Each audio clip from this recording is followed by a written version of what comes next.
Square-jawed, piercing eyes, a distinguished nose, fine cheekbones, arched, aristocratic eyebrows, a cruel curl to his lips.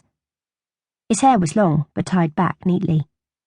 He was tall, even in the chair, at least as long and thin as Vidin Quindar.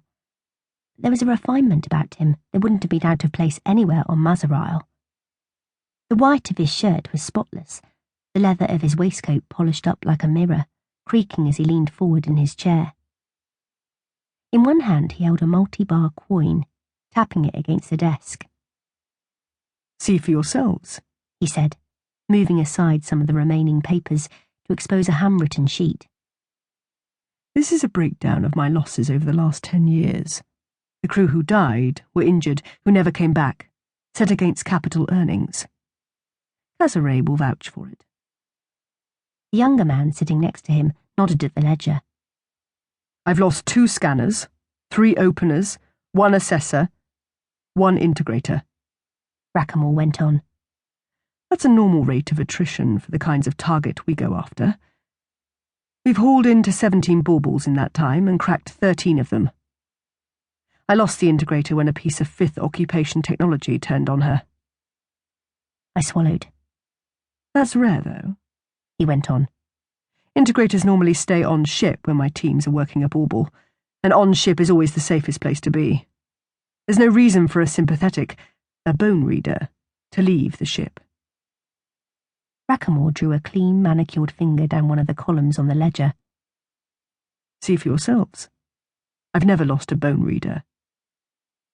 "Then why do you need a new one?" Adrana asked. Rackamore looked surprised.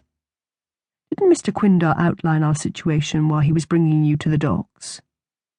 "Getting anything straight out of that grinning spider was more of a challenge than it was worth," Adrana said. Rackamore set his features in a troubled grimace. "Tell them, Casare." The younger man was dressed as well as Rackamore, and his voice, although higher, was also that of an educated man. His face was scrubbed and pink, his hair blonde, raffishly tousled.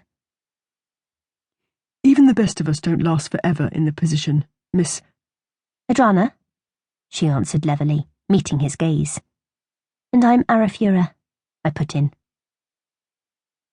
Casare nodded and looked at us in turn, a touch bashfully, before settling his attention on Adrana. "We start young. The sooner the better, generally speaking. As our brain circuits harden into place, it becomes knottier to maintain coherence with the skull, or to adjust to changes within the skull itself, and almost impossible to learn to work with a completely new skull." He leaned back in his seat. "There's no tragedy in it. I've had a good run, and I don't mind saying that I've been well rewarded for it." "What are you going to do next?" I asked. "Train up my successor first. No small business. After that, I should be very content to retire. I've earned enough." I noticed now that there was a distance in his eyes, the same one people said they saw in ours.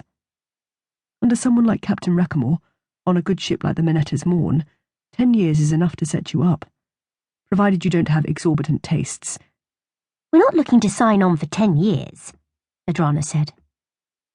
Rackamore moderated the curl of his lips with a smile. "I'm not looking to sign a pair of green unknowns on a 10-year contract either. Quindar should have mentioned a 6-month term. Shorter than that, and it's not worth Casare training you up. But in 6 months, you'll have time to prove your worth, as well as decide whether the shipboard life's one that suits you. It's not just about being able to pick up the whispers. A good bone reader needs a fair hand, too, to set down transcripts quickly and neatly, and they've also got to be able to send as well as receive. The question is, do you want to take your chances in space?" "We're not afraid," Adrana said. "Quindar wouldn't have brought you here if he didn't believe you had potential. What do you think, Casare? Could you work with them?" "We've not exactly been spoiled for choice with candidates," Casare said. "And they've got to be better than Garvel, at least." But then he clamped his lips tight.